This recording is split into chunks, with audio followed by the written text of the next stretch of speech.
안녕하세요 여러분. 시작이 반이라고 벌써 4주차가 되었습니다. 이번 주차서부터는 정옥분 선생님 외에 여러분이 공저하신 지금 보고 있는 이 책 아동권리와 복지 책을 참조하여서 강의를 할 거고요. 책을 구입하시지 않으신 분들이 계실 것 같아서 제가 책 내용에 좀 충실해 가면서 여러분들한테 읽어드리면서 이해를 돕고자 하겠습니다. 그래서 오늘부터는 4주차 아동복지 발달사 살펴볼게요.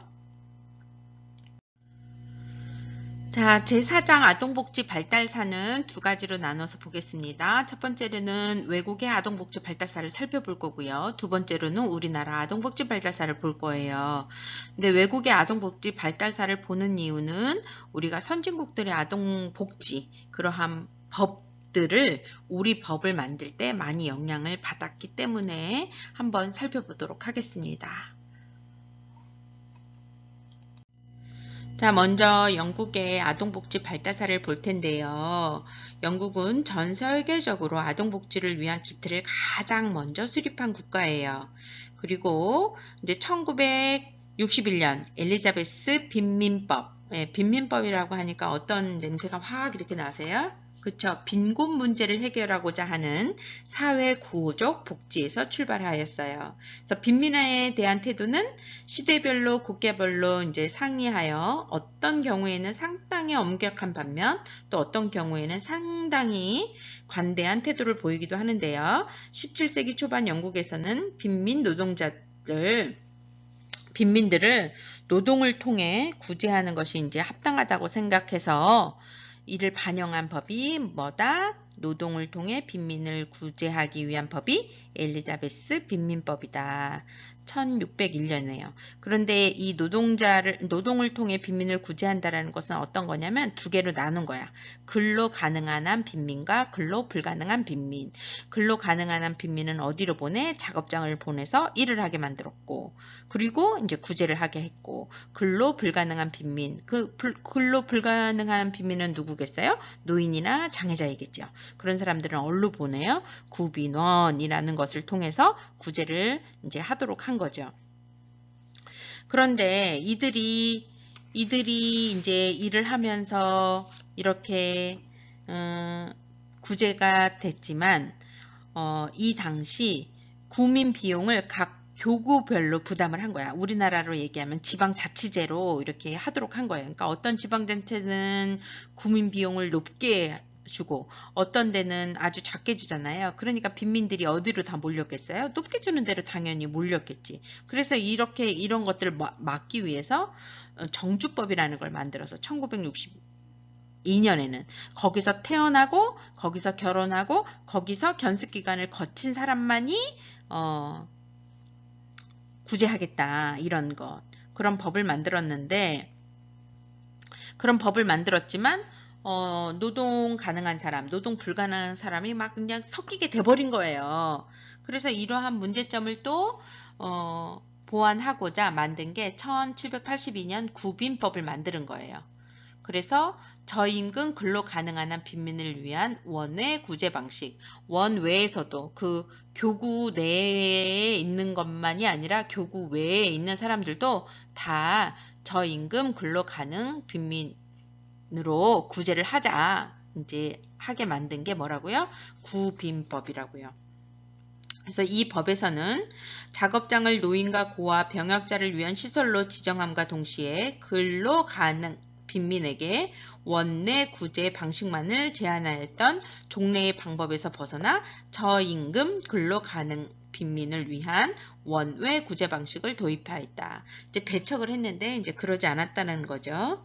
그래서 이 법안은 생활비가 최저 생활비에 미치지 못하는 사람들을 대상으로 그 차액을 지급하거나 실업 중인 사람들에게는 전액을 구빈세에서 수당으로 지급함으로써 생계를 보장해주는 1795년 스핀햄랜드 제도의 토대가 되었어요.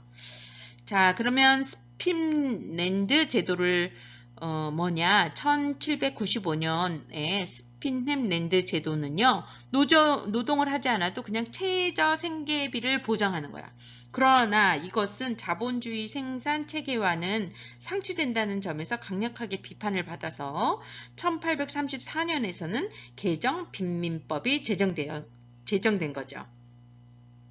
그래서 그 개정 빈민법에서는 스핀햄랜드법의 임금 보조와 원외 구제 원칙을 전적으로 폐지하고 다시 원내 구제 원칙으로 변경한 거죠. 근데 여기서 또 주목할 만한 것은 9세 이하의 아동의 노동을 금지하고 13세 이하의 소년의 노동시간을 주당 48시간 이내로 제한하였다는 것, 그리고 장애 아동을 위한 특수한 학교를 설립을 허가하였다는 것, 그리고 가장 중요한 것은 작업장에 입소한 빈민의 생활 조건이 원해에서 일하는 노동자의 보수보다 절대적으로 낮아야 한다는 열등처우 원칙을 강조하였다. 자, 작업장에 입소한 빈민의 생활 조건이 원해에서 일하는 노동자의 보수보다 절대적으로 낮아야 한다는 원칙 뭐예요? 열등처우 원칙을 강조한 거예요.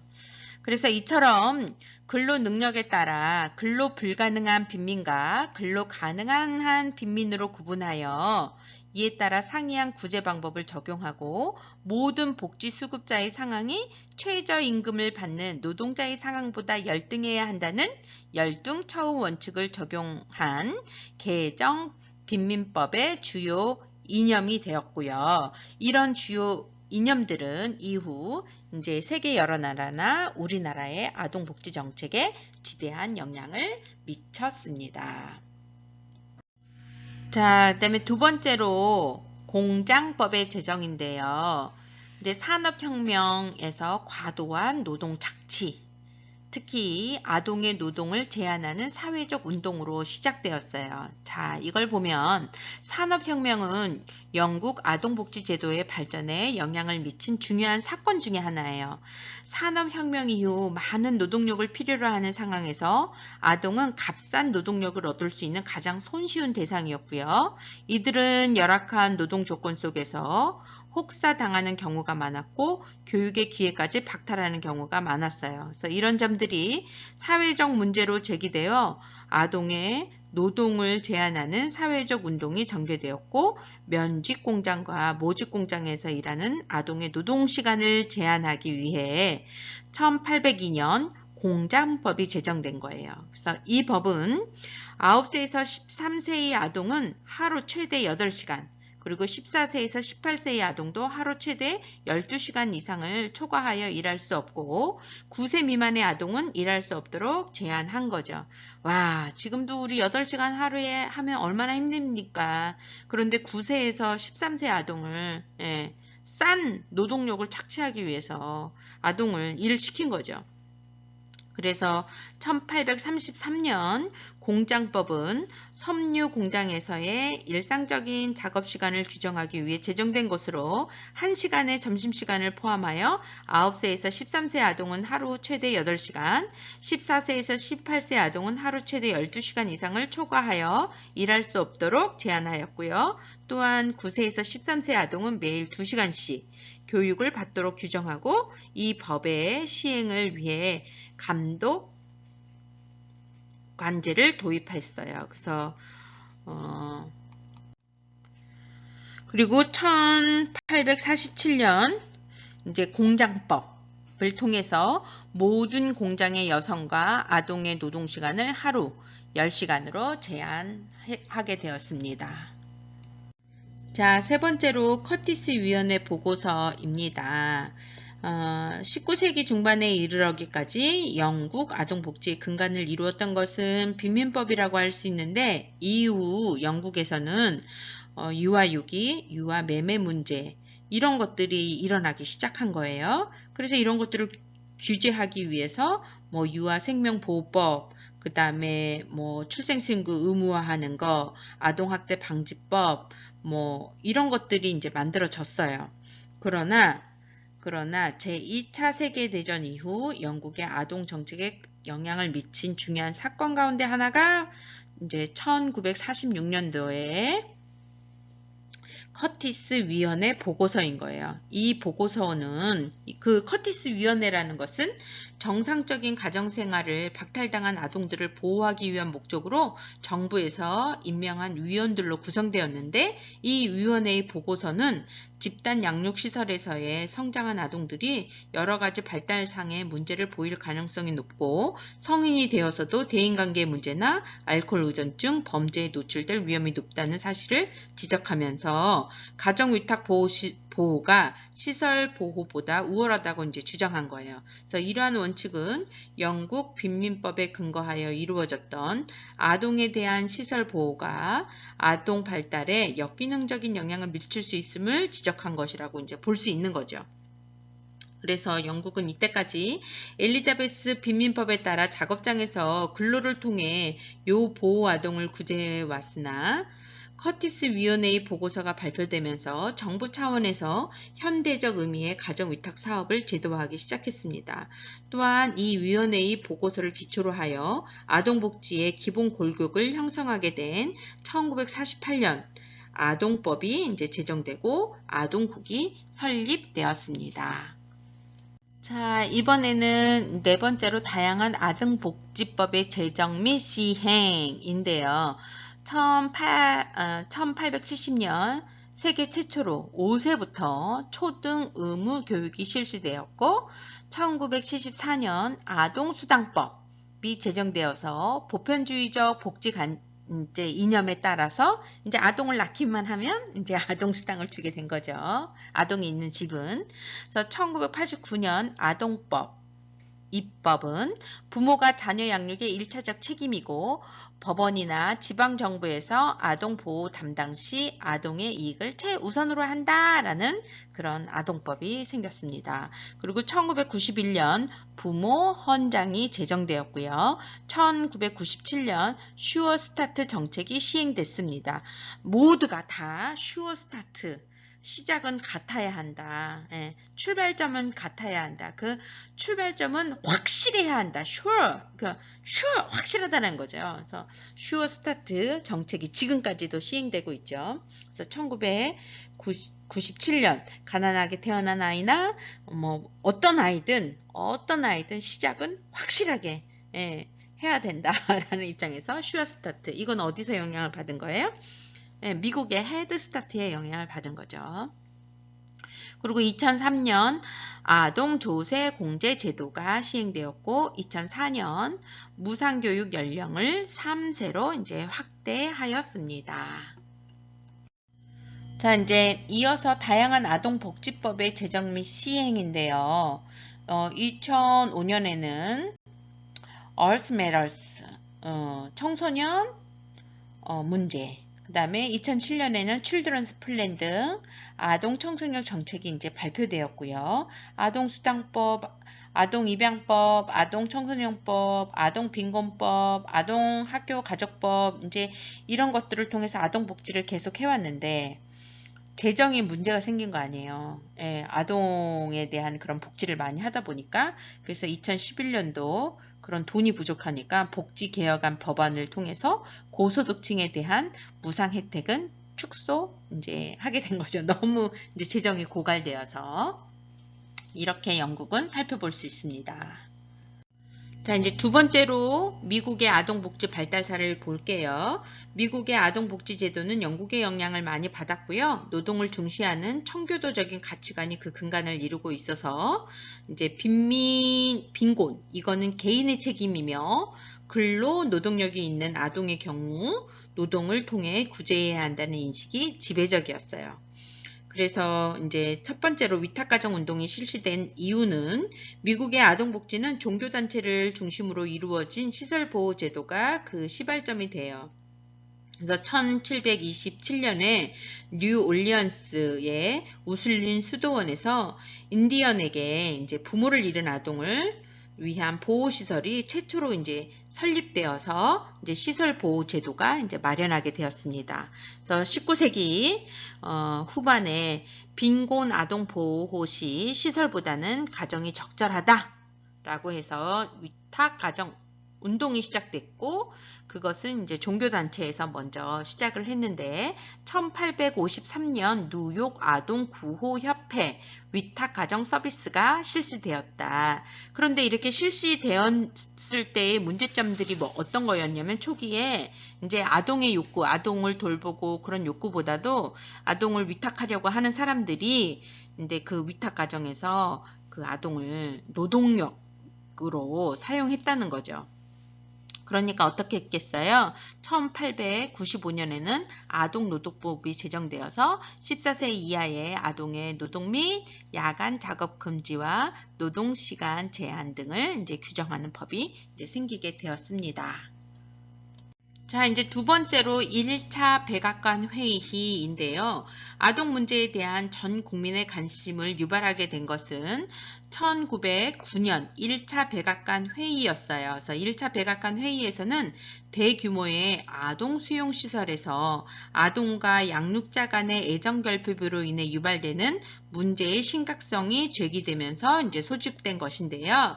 이 회의에는 당시 이제 미국의 루즈벨트 대통령이 요 보호 아동 문제와 관련해서 200명의 전문가를 백악관으로 이제 초청해서 그 회의 결과를 근거로 루즈벨트 대통령은 아동 발달에서 부모의 역할과 가정 생활의 중요성을 언급하면서 이제 원칙을 제시하게 됐어요. 그래서 첫 번째 원칙은 가난하다는 이유만으로 아동이 가정으로부터 분리되어서는 안 되고, 두 번째로는 불가피하게 가정으로부터 분리될 경우 엄선된 가정, 그러니까 위탁 가정을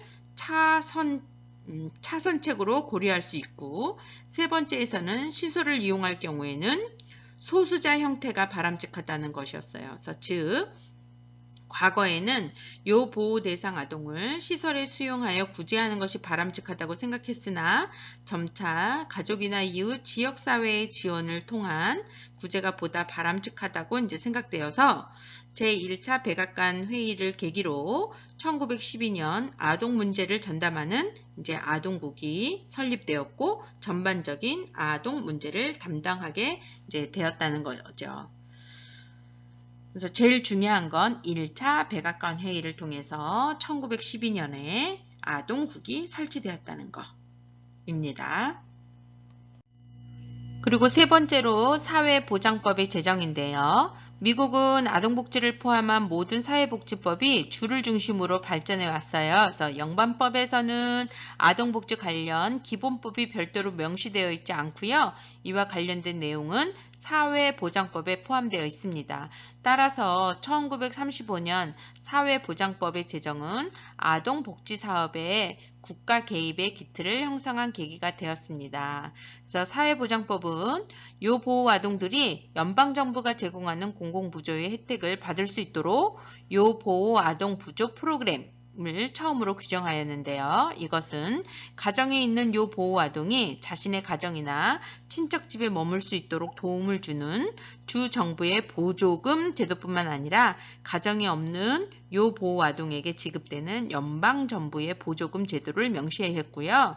또한 이 법안은 근로 불가능한 빈민과 근로 가능한 빈민에 따라 구제 방법이 달라져야 한다는 영국 빈민법의 주요 이념을 적용했어요. 즉, 근로 능력이 있는 빈곤한 아동과 청소년은 지원받을 자격이 없고요. 스스로 노동을 통해 생계를 책임지도록 하고 노인이나 장애인이나 같이 근로 능력이 없는 사람만을 지원하도록 하는 차별적인 미국 복지 정책의 중요한 근간을 형성하게 되었습니다. 자, 그래서 다양한 아동복지법의 제정 및 시행은요, 1964년 헤드스타트 프로그램, 푸드 스탬프 프로그램이 이제 생기게 되었고요. 헤드스타트 프로그램은 뭐예요? 빈민아동을 처음 출발선서부터 같아야 한다. 그래서 저소득층 아동들에게 이제 교육을 시키는 그런 프로그램이죠. 그리고 1974년 아동학대 예방 및 조치법이 만들어지게 되었고 1975년에는 장애 아동교육법, 1980년 입양지원 및 아동복지법, 1990년에는 가족지원법, 1993년 가족유지 및 지원 서비스법 이렇게 제공되고 있습니다. 자, 이어서 1997년 입양 및 안전가족법, 1999년 위탁 양육 독립법, 그리고 현재 미국의 아동복지정책은 3S 모델인데요. 3S 모델은 부모의 역할을 위한 지지적 서비스, 부모 역할에 대한 보조적 서비스, 부모 역할에 대한 대리적 서비스를 의미하는 그런 3S 모델을 하고 있고요. 2003년 아동 및 가족 안전법, 그리고 2011년 어린이 및 가족 서비스 개선 및 혁신법이 개정되었습니다. 자, 세 번째로 일본 아동복지 발달사를 볼게요. 전통사회에서 일본의 복지는 친족 간의 상호부조나 친족이 없는 경우 지역 내에서 상부, 상조를 중심으로 이루어졌습니다. 그리고 불교가 전래된 6세기 초부터는 불교의 자비 사상에 힘입어서 불교 신자, 그리고 왕족 및 귀족을 중심으로 이제 자선, 사업이 빈민이나 고아를 구제하는 이제 공적인 제도로 출발하였는데요. 봉건사회가 막을 내리고 근대사회가 시작되는 명치시대에 접어들면서 빈민 문제도 심각하게 대두되었으며 이에 따라 복지법의 제정과 시행이 본격적으로 이루어졌어요. 그래서 이제 첫 번째로 보면 혈규 규칙과 가마법의 제정인데요.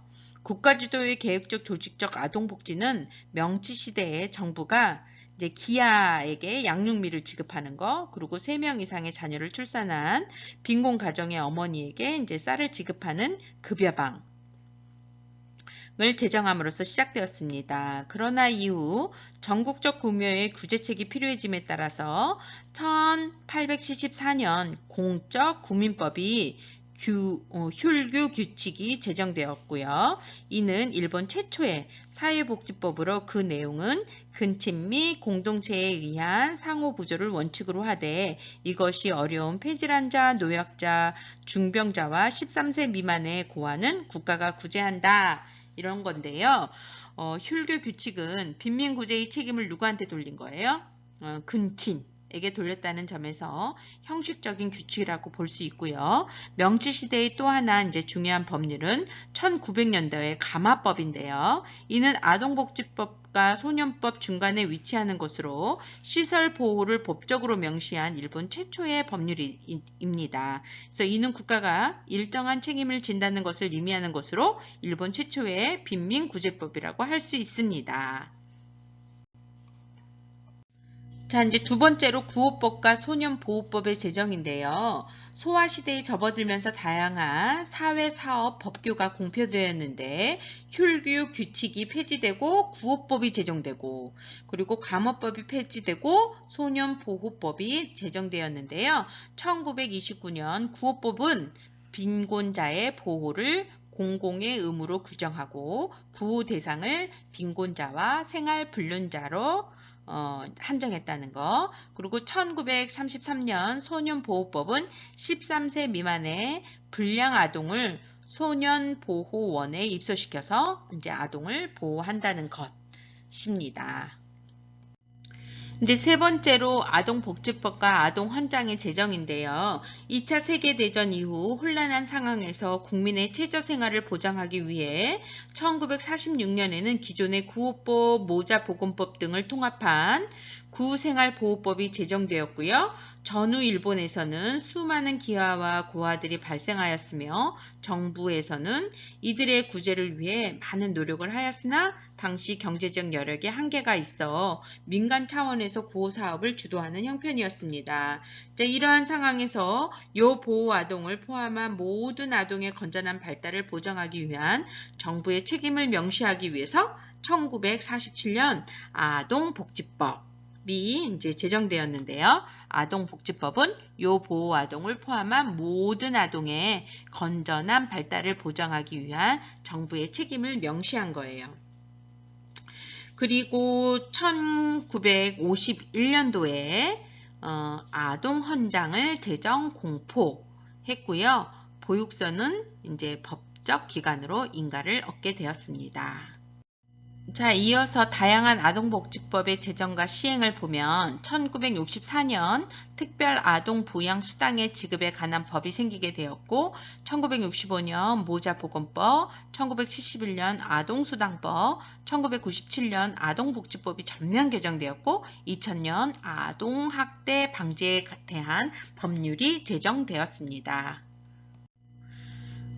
이러한 아동복지법의 제정과 시행에 따라서요, 현대의 일본의 아동복지법은 선별적 복지에서 이제 빈곤 아동이나 그런 아동, 그 선별적인 복지에서 보편적인 아동, 모든 아동을 대상으로 이제 변화하고 있는데요.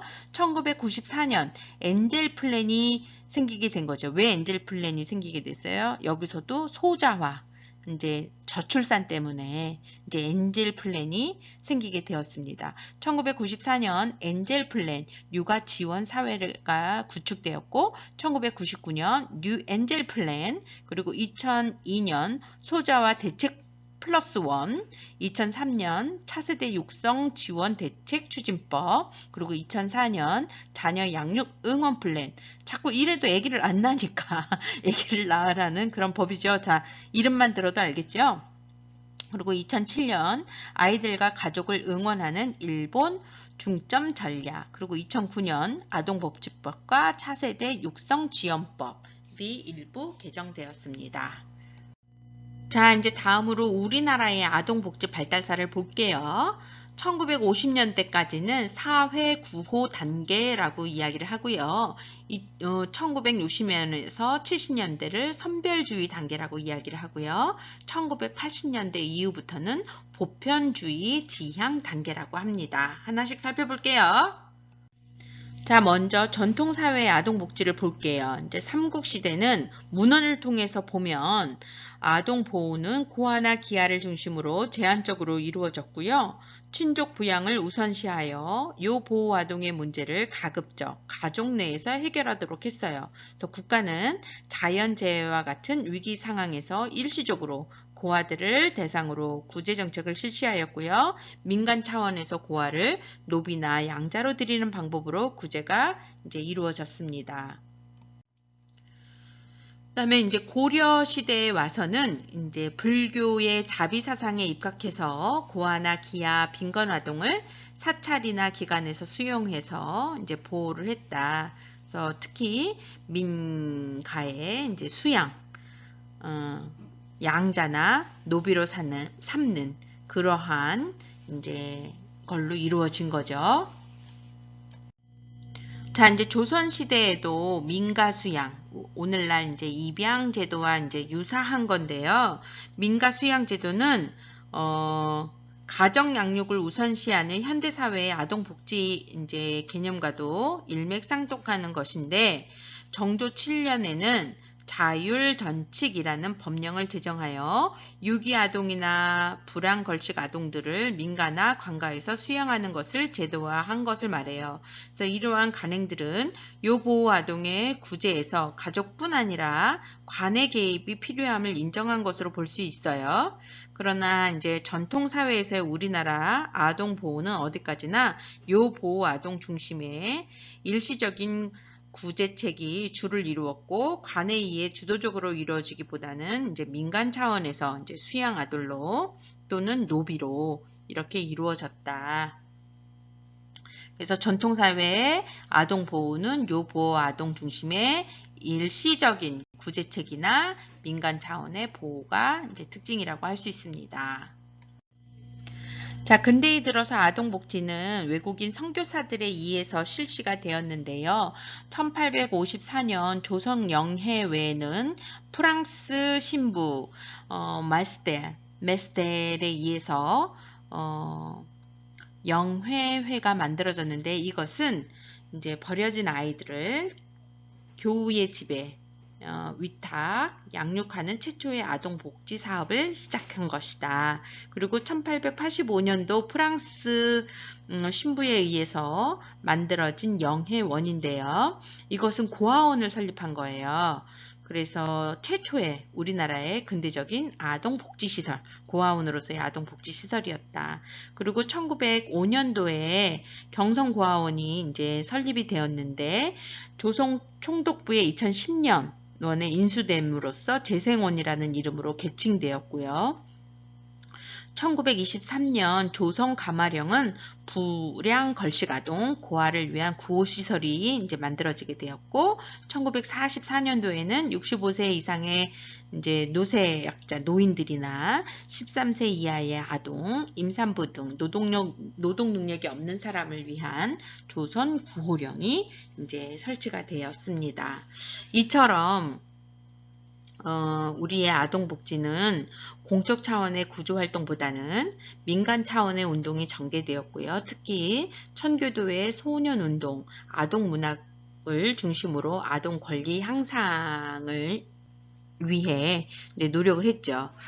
특히 아동문학에서는 아동 권리 향상을 위한 움직임이 이제 활발하게 전개된 그 핵심 인물은 소파방정환 선생님이죠. 소파방정환 선생님은 일제강점기에 제대로 인권을 인정받지 못한 아동의 비참한 현실을 타파함과 동시에 민족운동의 일환으로서 아동문학운동을 전개했고, 그 다음에 마해송은 일본 도쿄에서 유학생 극단 동호회를 조직하여서 이제 순회 공연을 했고요. 1922년에는 문학클럽인 이제 녹파회를 조직했고, 이 녹파회를 통해서 창작 동화를 발표하고 동화 구연을 통한 아동 문학 운동을 전개했습니다. 그리고 1957년 드디어 대한민국 어린이 헌장의 기초안을 작성하였고요. 어린이 헌장비 건립에 많은 힘을 기울였습니다. 어디가? 녹파회가. 그래, 동시에 발전에 선구자적인 역할을 한 강소천도 대한민국 어린이 헌장을 기초하는 데 큰 역할을 하였고, 윤석중도 꽃길 등 잡지를 발간하여 동요 창작과 보급에 힘썼고요. 1951년 윤석중은 아동연구소를 설립했고, 색동의 창단 멤버인 윤극경은 동요단체 다할리아회를 조직해서 반달, 설날 등과 같은 많은 동요를 창작하고 이제 보급하게 되었습니다. 자, 이제 이어서 현대사회 아동복지를 보면 해방 이후 현재까지 아동복지의 발달 과정은 1961년에 아동복리법 제정과 1981년과 2000년 그리고 2011년 세 차례에 걸쳐 전면 개정된 아동복지법과 아동 관련 법안의 제정 및 개정을 중심으로 이제 구분할 수 있는데요. 첫 번째로는 사회 구호적 복지 단계. 이는 해방 이후서부터 1960년을 기준으로 한 거고요. 전쟁 고아, 극빈 아동, 기아, 미아를 대상으로 한 민간 기관이나 외국 원조를 주요 재원으로 한 구호 사업이 이제 주가 되었습니다.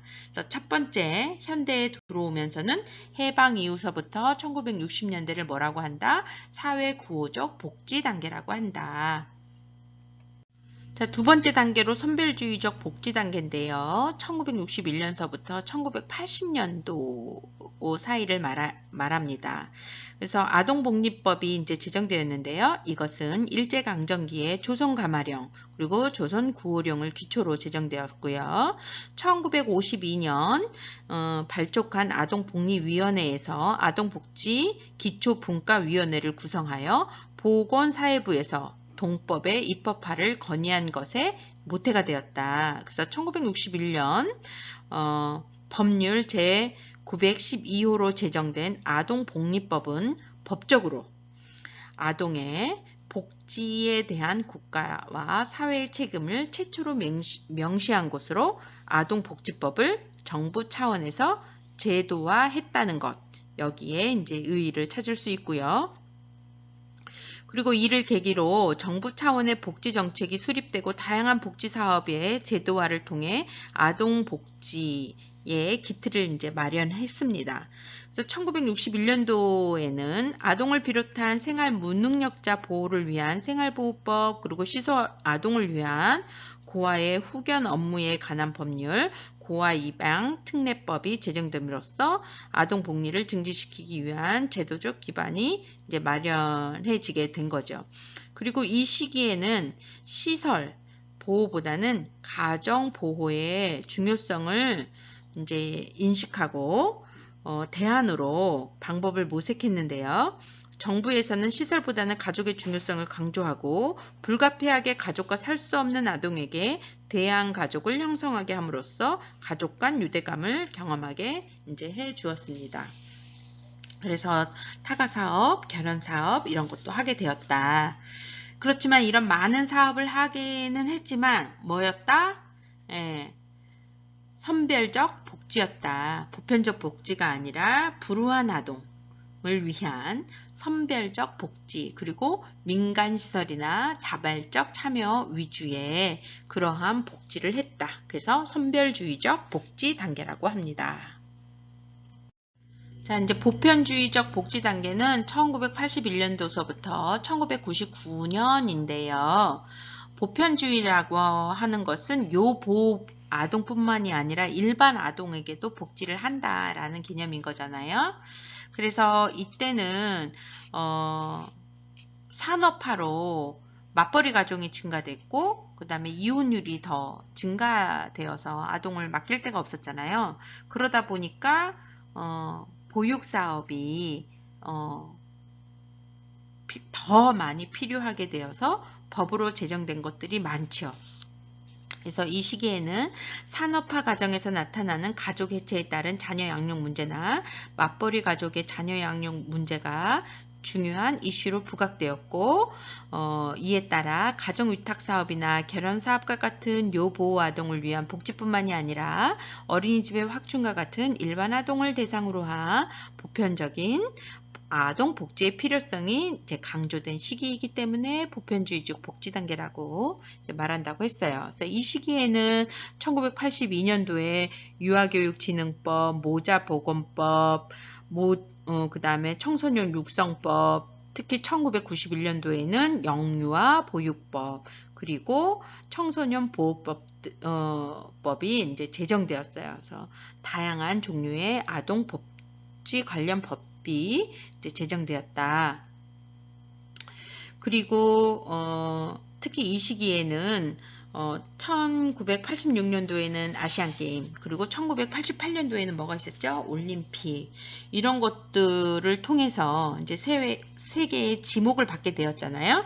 그러다 보니까 해외 입양의 문제점이 지적되면서 국내 입양의 활성화 아울러 입양의 대안으로 가정위탁 보호사업이 이제 활성화되기 시작했다. 그래서 해외 입양 1위인 국가다, 창피하다, 이제 그런 이야기들이 많이 있었잖아요. 그래서 국내 입양하자. 그리고 이 시기에는 아동 학대에 대해서도 사회적 관심을 보이기 시작했다. 그리고 이때 1990년도에는 UN 아동 권리 협약에 서명을 하고 11월 22일 이를 비준함으로써 1991년도부터 UN 아동 권리 협약의 이제 당사국이 되었다. 그래서 1991년도서부터 이제 우리는 비준을 한 거죠. 이제 가입한 국가인 거죠. 그래서 1994년에는 아동 권리에 관한 국가 보고서를 유엔에 제출함으로써 우리나라도 국제 수준의 아동 복지를 시행해야 하는 단계에 이제 이르렀습니다.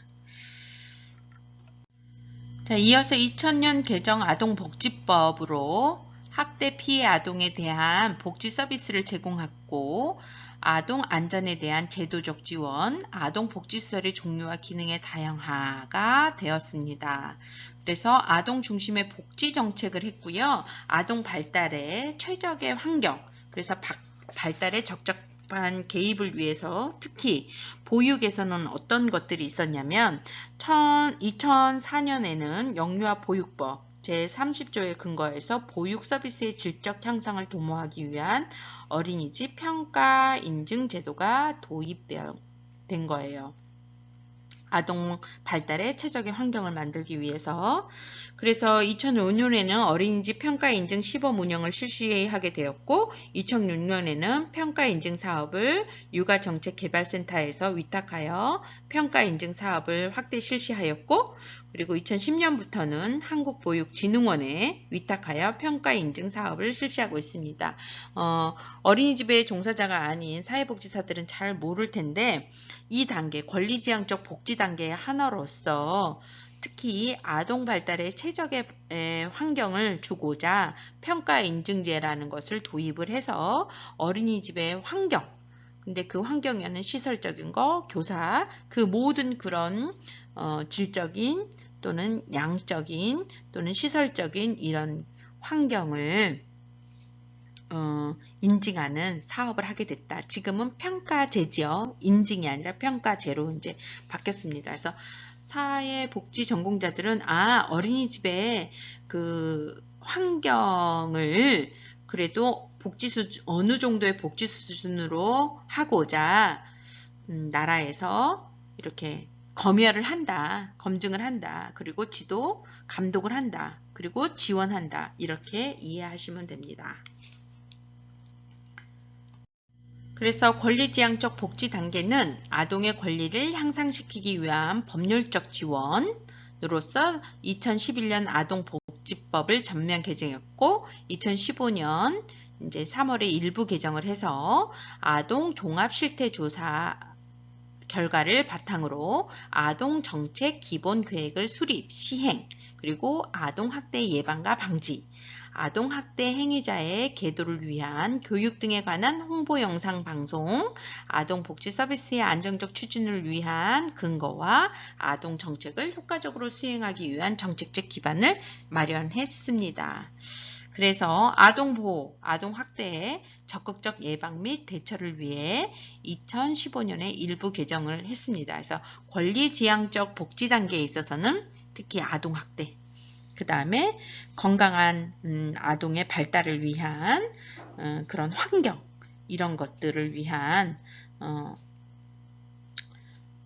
법을 개정했다. 아동 그 복지법을 개정했다. 이렇게 이해하시면 되겠어요. 그리고 이제 마지막으로 지금 우리 단계죠. 포용국가 복지적 단계. 그래서 포용국가 아동복지는 제가 따로 영상을 만들어서 지난주에 올렸습니다. 그것을 대처하는 것으로 하고 여기서는 간단하게 보고 넘어갈게요. 포용국가적 복지 단계는 아동이 양육의 대상이 아니라 행복을 누려야 할 권리의 주체로 인식했다. 이제 왜 이렇게 됐냐면 OECD 국가 중 제가 그 포용국가 아동복지정책에서 얘기를 했잖아요. 아동의 삶의 만족도가 떨어졌다. 우리가 이제 선진국으로 도약하고 있고 거의 그 문턱에 있잖아요. 그런데 그 선진국이 되기 위해서는 GDP만 높아서 되는 게 아니거든요. 그 모든 질적인 여성의 인권이라든지 아동의 인권이라든지 이런 모든 것들이 잘 되어져 있어야 되는데 가장 비약한 거, 그 아동의 권리가 부족했던 거죠. 그래서 조사를 해보니 OECD 국가 중에서 행복도가 삶의 만족도가 아동의 삶의 만족도가 제일 낮더라. 그래서 이렇게 강조를 하고 있는 거죠. 양육의 대상이 아니라 행복을 누려야 할 권리의 주체로 인식해야 한다. 그래서 이를 실천하기 위해서는 국가적 책임을 강조하는 포용국가 아동 정책을 펼치고 있습니다. 그래서 여기서는 건강, 휴식, 여가에 대한 내용, 시민적 권리와 자유에 대한 내용, 특히 아동의 권리를 보호권, 인권과 참여권, 건강권, 뭐라고요? 놀이권 이렇게 4개로 만들었다는 거죠. 다시 아동의 권리를 보호권, 인권과 참여권, 건강권, 놀이권 이렇게 4개로 만들었다는 거. 유엔은 어떤 건데요? 유엔도 4가지인데 생존권, 발달권, 참여권, 보호권 이렇게 4가잖아요. 다시 유엔은 생존권, 발달권, 참여권, 보호권인데 이것을 근거로 해서 우리가 부족한 게 뭐냐라고 봤더니 놀이권. 참 그래서 어린이집에서도 놀이를 그렇게 강조하는 겁니다.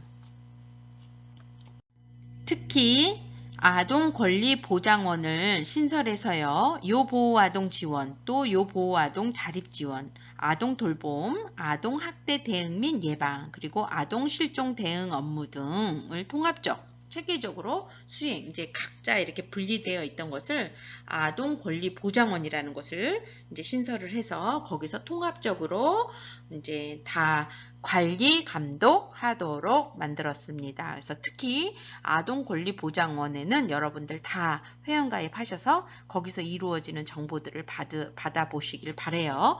포용국가 아동복지 단계에서는 아동권리보장원을 모르면 안 돼. 그러니까 아동권리보장원에 대해서 한번 사이트도 들어가 보시고 거기에 가입도 하셔서 거기서의 그런 행사들에 참여를 하시기 바랍니다. 자, 문제 5문제 풀 건데요. 너무 애쓰셨고요. 첫 번째 문제. 전 세계적으로 아동복지를 위한 키트를 가장 먼저 수립한 국가는 어느 국가인가요? 다 알겠죠? 예, 영국입니다. 자, 미국의 아동복지 발달사와 관련이 없는 것은 어떤 걸까요? 영국의 영향을 많이 받았다. 노동을 중시하는 청교도적인 가치관이 그 근간을 이루고 있다. 빈곤은 개인의 책임이며 근로 능력이 있는 아동의 경우에는 노동을 통해 구제해야 한다는 인식이 지배적이었다. 4번 국가 주도 중심의 위탁 운동이 전개되었다. 뭐죠? 4번 미국의 아동복지는 종교단체를 중심으로 이루어진 시설 보호 제도가 그 시발점이 됩니다. 세 번째 퀴즈로는 우리나라의 아동복지 발달사와 관련이 없는 것은 첫 번째, 전통사회의 아동복지는 고아나 기아를 중심으로 제한적으로 실시되었다. 두 번째로 근대사회의 아동복지는 사회구호적 복지 단계로 민간이나 외국 원조를 주요 재원으로 한 구호사업이 주를 이루었다. 세 번째, 1961년부터 1980년대는 선별주의적 복지 단계다. 마지막으로 2018년 이후부터는 포용국가 복지 단계다. 어떤 거죠? 자, 2번 근대사회의 아동복지는 외국인 선교사들이 기여한 바가 큰 거죠. 예.